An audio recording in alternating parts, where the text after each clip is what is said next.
From the wilderness of Kodiak Island, Alaska, this is Murder and Mystery in the Last Frontier with your host, Robin Barefield. In a land full of peril and vicious animals, humans are the most dangerous predators of all.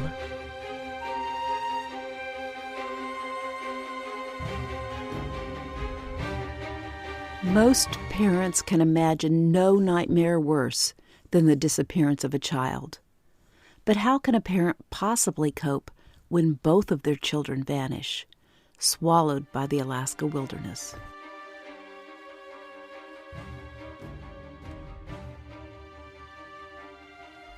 Welcome to Murder and Mystery in the Last Frontier. I'm your host, Robin Barefield, and I'm broadcasting to you from the heart of the Kodiak National Wildlife Refuge on Kodiak Island in Alaska.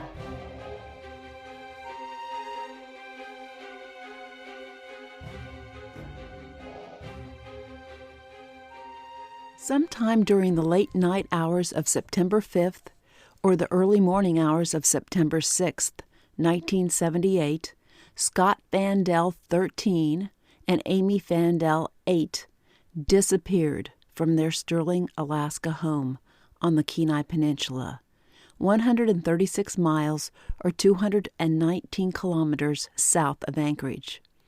The mystery of what happened to the Fandel children has baffled Alaska state troopers for over 4 decades. How can 2 kids vanish from their home without a trace?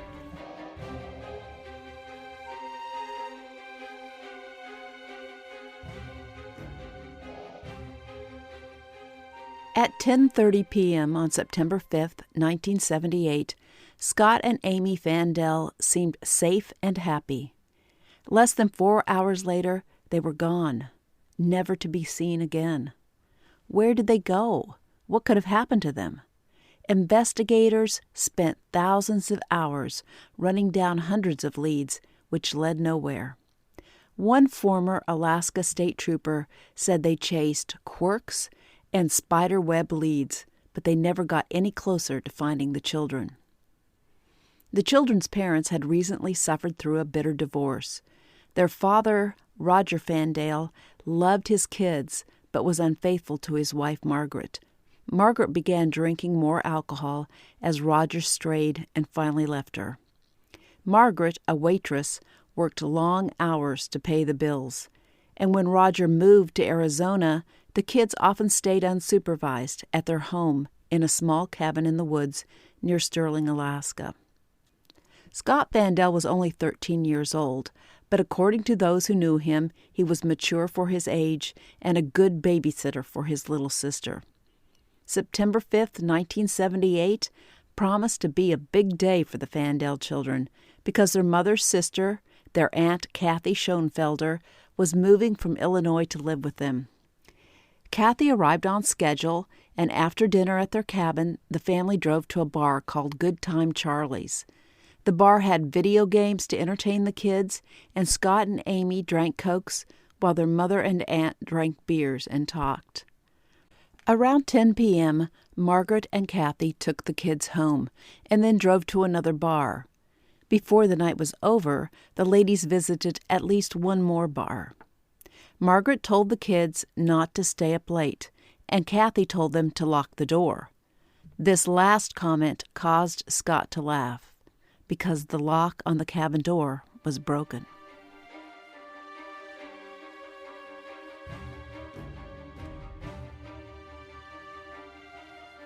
The Fandels' cabin sat in a grove of birch trees. It could barely be seen from the road, but a bright light mounted on a pole illuminated the front of the cabin. The Fandels' closest neighbors were Nancy and Bill Lupton and their 5 children, who lived in a Quonset hut approximately 200 yards from the Fandels' cabin. The Fandel and Lupton children were good friends and spent most of their time together. As soon as Margaret and Kathy dropped off Scott and Amy at home, the kids walked over to the Lupton's hut to play with the neighbor kids. According to Nancy Lupton, Scott and Amy seemed in great spirits that evening and were very excited about their aunt coming to live with them.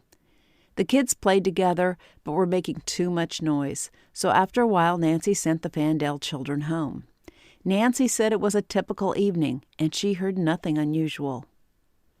Local residents driving home noted lights blazing in the Fandel cabin around 11:45 p.m. This was not unusual because both Scott and Amy were afraid of the dark and usually turned on every light in the house.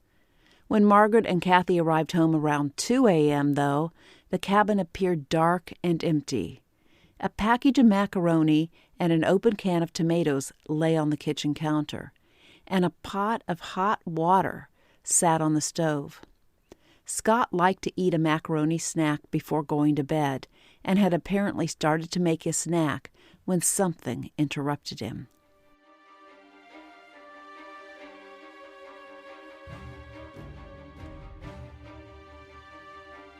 Margaret thought the kids were probably spending the night with the Lupton children, so she and Kathy went to bed.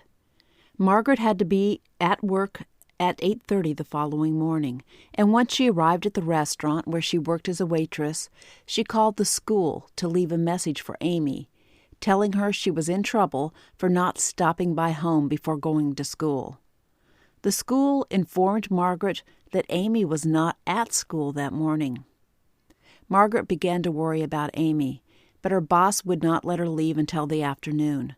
Margaret said later she was concerned but not alarmed by Amy's absence at school. Meanwhile, Kathy became worried when the kids did not arrive home on the school bus. The Lupton children told her Scott and Amy had not been in school all day.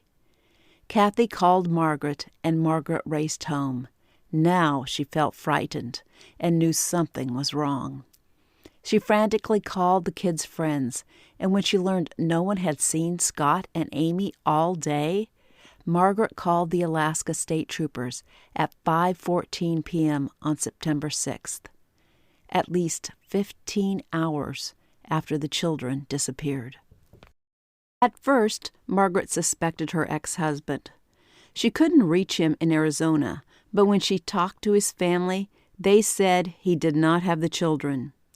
Roger Fandel had a reputation as a tough guy, but he loved his kids, and by the weekend he'd flown to Alaska to help search for them. Over the next decade, Roger would be considered a person of interest in this case. If he didn't snatch the kids himself, then perhaps someone else kidnapped the kids for him. As the years passed, though, the troopers eventually dismissed Roger as a suspect. Teachers and friends remember Amy Fandel as sweet and beautiful, and they characterize Scott as smart and Amy's devoted protector. If someone tried to take Amy against her will, Scott would have intervened. Troopers found bullet casings outside the Fandel cabin, but no one could tell them if the casings were new or had been there for a long time. No one reported hearing shots the night the kids disappeared. Volunteers scoured the woods for any sign of Fandel children, and the troopers brought in search dogs from Anchorage. Investigators searched ferries leaving Homer and informed the Canadian Mounties to be on the lookout for someone crossing the border with the children. The kids disappeared at the height of the oil boom during the construction and early operation of the Alaska oil pipeline. The bars on the Kenai Peninsula were awash with dodgy characters. Did someone at Good Time Charlie's hear Margaret and Kathy talk about taking the children back to the cabin and leaving them alone for a few hours? Troopers tried to run down every lead, but there seemed to be no end of suspects, and tips flowed in from every direction.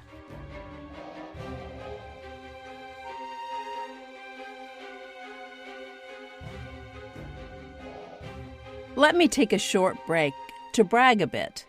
I hate looking at reviews for anything I do because it hurts to get a bad review. I find it painful to get anything less than a 5-star review, but I know this is an unreasonable pressure I place on myself. People's opinions vary on everything, and nothing I or anyone else does is perfect. It is especially difficult to look at my book reviews because I put a year of hard work into every book I write. Nevertheless, I decided to bite the bullet and look at the reviews for my latest novel, The Ultimate Hunt. This novel is a little different from my other books, and I was curious to learn what people thought about it. I held my breath and squinted my eyes as I checked the reviews on Amazon, and then I was elated. The book has only 12 ratings so far, but they are all 5-star. One reviewer wrote, "I've read all of Robin Barefield's books, and just when you think they could get no better, they do. This is another one with her star character Jane, who is always getting in trouble. It's another interesting tale of trouble on Kodiak Island, Alaska, where the author lives. The book keeps you on the edge of your seat, and every time I think I can guess what's going to happen next, yet another twist to change it all around." Another reviewer stated, "I seriously read this book in one day. I was sucked right into the story within the first chapter and was on the edge of my seat the whole time. The suspense and intrigue had me guessing right up to the end. I've read all of Robin Barefield's books, and they just keep getting better.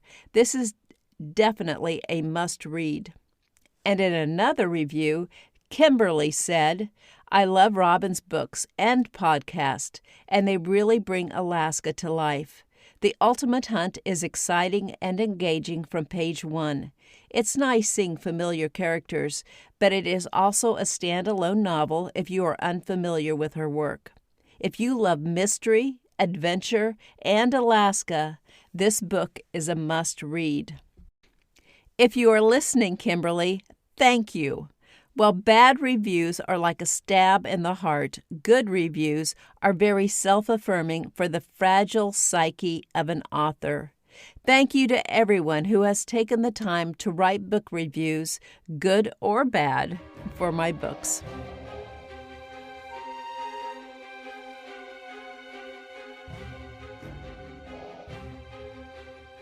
Early in the investigation, Trooper Sergeant Tom Sumi found a witness who said the night the children vanished, he saw a black sedan speed away from the road, running in front of the Fandel cabin. The witness thought the driver of the sedan might be a vandal or a thief, so he followed the sedan and watched the driver pull into a driveway and shut off the car's headlights. The witness drove down the road and then turned around, just in time to see the black sedan pull out of the driveway and speed away. Sumi learned the car belonged to 2 carnival workers from the East Coast who had visited the Kenai in late August.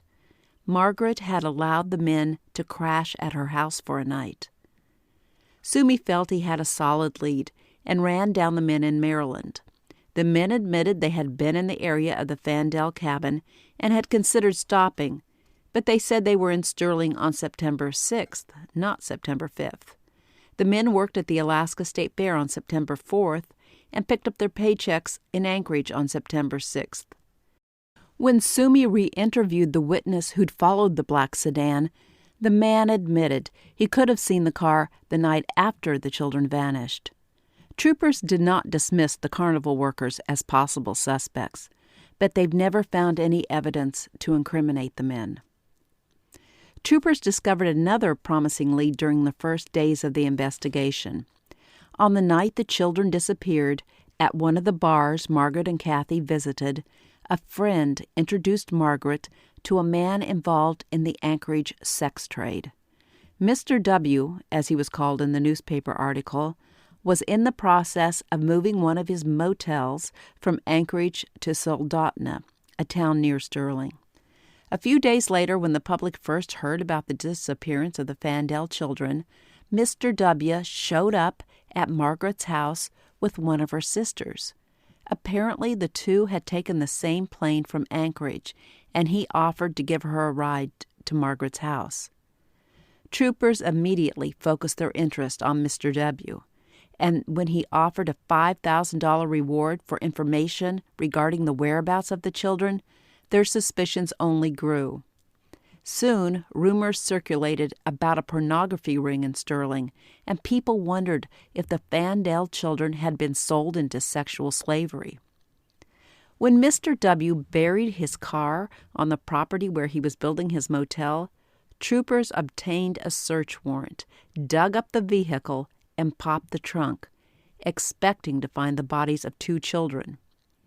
The trunk was empty, and Mr. W. explained he simply grew tired of the car and had to put it somewhere. With no other evidence leading to Mr. W., the troopers dismissed him as a suspect. Numerous other leads plagued investigators on this case. Roger Fandel's family wasted no time pointing their fingers at each other. Roger suspected his Uncle Herman had killed the kids, while Herman suggested Roger had done something to them. When investigators dug up Herman's yard to look for the bodies of Scott and Amy, Herman wept about the public humiliation. People hounded Margaret and blamed her for the disappearance of her children, and psychics continuously called her with false leads. Margaret spiraled into depression and alcohol abuse after her children disappeared. In 1980, she moved back to the Midwest, met a nice man, quit drinking, and got remarried. When interviewed in 1988, she said she still hoped Scott and Amy would return to her someday. She wanted to believe her kids were still alive. In an interview near the same time, Roger did not sound as hopeful. He thought Scott would have contacted him if he could.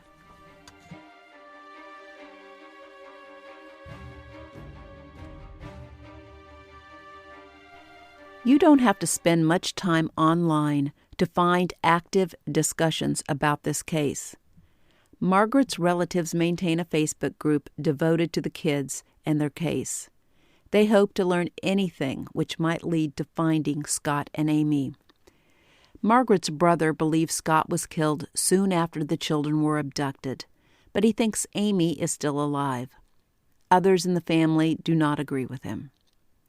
In these online discussion groups, internet sleuths are quick to blame Margaret for leaving the children alone in an unlocked cabin and then not checking on them when she got home. But others point out that Scott was a mature 13-year-old and certainly capable of babysitting his little sister. Also, I doubt many people in Sterling, Alaska locked their doors in 1978, even if they had locks. Maybe Margaret should have checked on the kids sooner than she did, but no one is perfect, and Margaret worked hard just to keep a roof over her family's head. The one element I'm haunted by in this case is the pan of water on the stove. When Margaret and Kathy arrived home around 2 a.m., they found a package of macaroni and an open can of tomatoes on the counter, and a pan of water on the stove. Some accounts I've read say the water was boiling, but others indicate the pan felt hot or warm. How hot was the water? Or if it was boiling, was there much water left in the pan? It seems to me the temperature of the water offers a significant clue to the time the children disappeared. Did Scott leave the house so quickly he didn't have time to turn off the stove? If he did turn off the burner, how long would it take the water to cool? Perhaps the troopers used this information to narrow down the time frame for when the children disappeared, but nothing I've read suggests they considered it.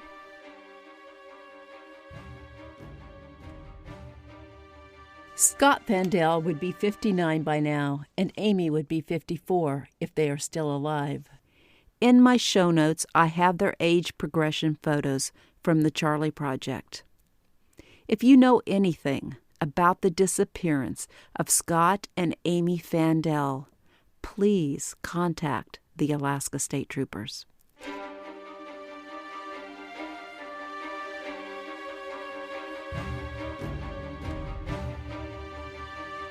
Thank you for listening, and I hope you enjoyed this episode. Thank you to my patrons for your support. Check out the show notes for more information on how you can support this podcast and unlock extra episodes by joining the Last Frontier Club. If you haven't already done it, be sure to join the Murder and Mystery in the Last Frontier Facebook group and chat about the podcast. I'll see you soon for the next episode of Murder and Mystery in the Last Frontier.